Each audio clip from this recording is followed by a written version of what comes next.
Pemirsa, sepekan jelang Hari Raya Idul Fitri, arus lalu lintas di sejumlah ruas jalan di ibu kota terpantau kembali macet. Meningkatnya volume kendaraan bahkan membuat sejumlah ruas jalan macet parah, meski penerapan PSBB belum dinyatakan berakhir.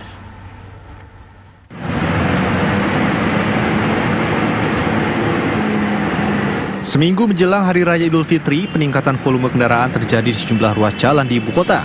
Di antaranya terpantau di Jalan Ahmad Yani yang mengarah ke kawasan Cempaka Putih, Jakarta Pusat, Senin pagi.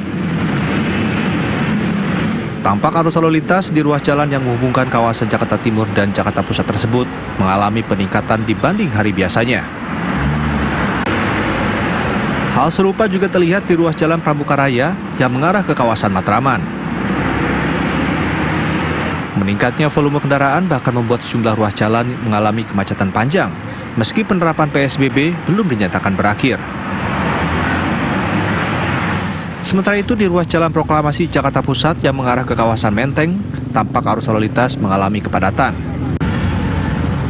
Kondisi tersebut membuat pengendara harus ekstra bersabar, lantaran para pengendara hanya bisa melaju dan kecepatan rata-rata 10-15 km per jam. Untuk pantauan lalu lintas dari timur maupun pusat maupun dari selatan ke arah pusat, ini cukup meriah dan ramai, melebihi dari hari sebelumnya kegiatan PSBB. Ya, justru kita juga tadi lihat mendekati hari raya malah justru kendaraan mulai padat. Di mana-mana kita lihat juga dari timur maupun dari selatan padat sekali arus lalu lintas. Sehingga kalau kita lihat nih PSBB ini kurang berperan sama sekali di masyarakat. Kendati demikian, petugas tetap mengimbau masyarakat agar tetap berada di rumah guna mengurangi penyebaran wabah COVID-19. Dari Jakarta, Yoga Kuspratomo, TV One mengabarkan.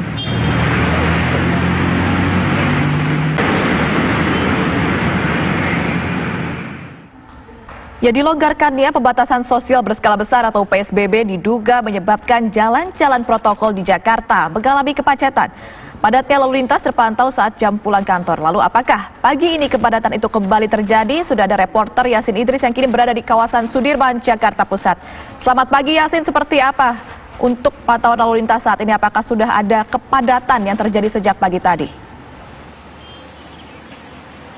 Ya, informasi yang kami dapatkan dari petugas baik itu kepolisian yang berjaga di sepanjang Jalan Sudirman ini untuk kepadatan terjadi pagi tadi. Namun kepadatan ini tidak menimbulkan kemacetan, artinya secara volume bertambah jika dibandingkan 5 hari belakangan yang lalu. Sebab dari pantauan mereka ini memasuki 10 hari jelang Lebaran, volume kendaraan yang berada di jalanan ini sudah mulai meningkat sehingga kepadatan ada. Namun untuk di sekitar wilayah Sudirman ini tidak sampai menimbulkan kemacetan.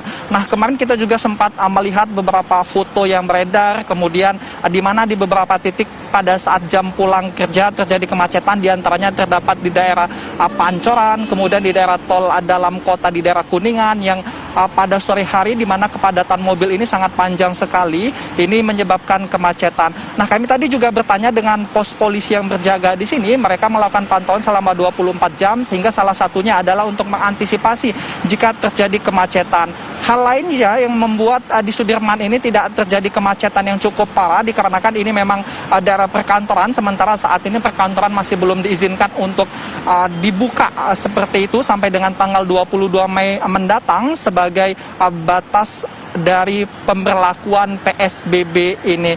Kemudian kami juga tadi sempat berbincang, ada beberapa masyarakat mengatakan mengapa mereka masih keluar di tengah masa PSBB ini. Mereka mengatakan sudah jenuh berada di rumah dan mereka juga melihat banyak orang yang keluar sehingga mereka juga ikut keluar. Mereka mengatakan kenapa hanya kami yang di dalam rumah sementara masih banyak juga orang yang keluar, akhirnya mereka juga mengikuti. Tentu ini menjadi bahan evaluasi, kemudian menjadi suatu pelajaran juga buat kita semua sehingga jika ada di sekeliling kita yang ikut keluar kemudian beraktivitas secara normal, maka tentunya orang-orang yang sudah berdiam diri kemudian menjaga diri berdiam di rumah mereka juga akan ikutan sehingga aksi kita selama ini untuk memerangi COVID dapat dikatakan tidak ada hasilnya. Tentu ini menjadi upaya kita bersama-sama untuk tetap mematuhi peraturan pemerintah untuk tetap berdiam diri di rumah.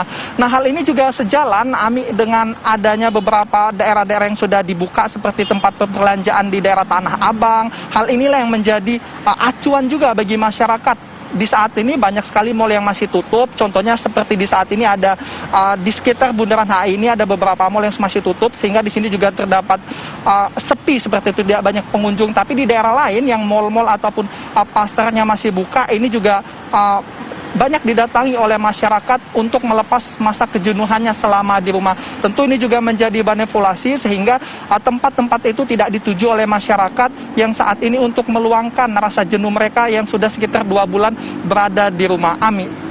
Ya Yasin, dengan adanya informasi soal meningkatnya volume kendaraan khususnya yang melintasi area Sudirman ini, apakah kemungkinan ada aktivitas yang dilakukan di sana untuk menekan ini pergerakan masyarakat, ataupun ada penambahan dari petugas kepolisian sendiri untuk kemudian mengkampanyekan supaya sudah di rumah saja, jangan sampai keluar rumah, jangan sampai kemana-mana ini Yasin? Untuk pagi tadi kami melihat petugas selalu berjaga di pinggir jalan, kemudian mereka jika ada kemacetan ataupun kepadatan, mereka langsung mengurai kepadatan tersebut untuk langsung menyuruh mobil-mobil ataupun kendaraan ini menuju ke jalan-jalan selanjutnya, sehingga tidak menumpuk di satu tempat saja. Namun untuk seperti mengkampanyekan, pemasangan spanduk sudah terpasang sejak awal pemberlakuan PSBB yang tentunya diharapkan dapat dipatuhi oleh masyarakat. Amin. Baik, terima kasih Yasin Idris mengabarkan langsung dari kawasan Sudirman, Jakarta Pusat. Tentu saja menjadi bahan evaluasi supaya tidak lagi semakin bertambah ini volume kendaraan yang berada di jalan-jalan protokol di DKI Jakarta.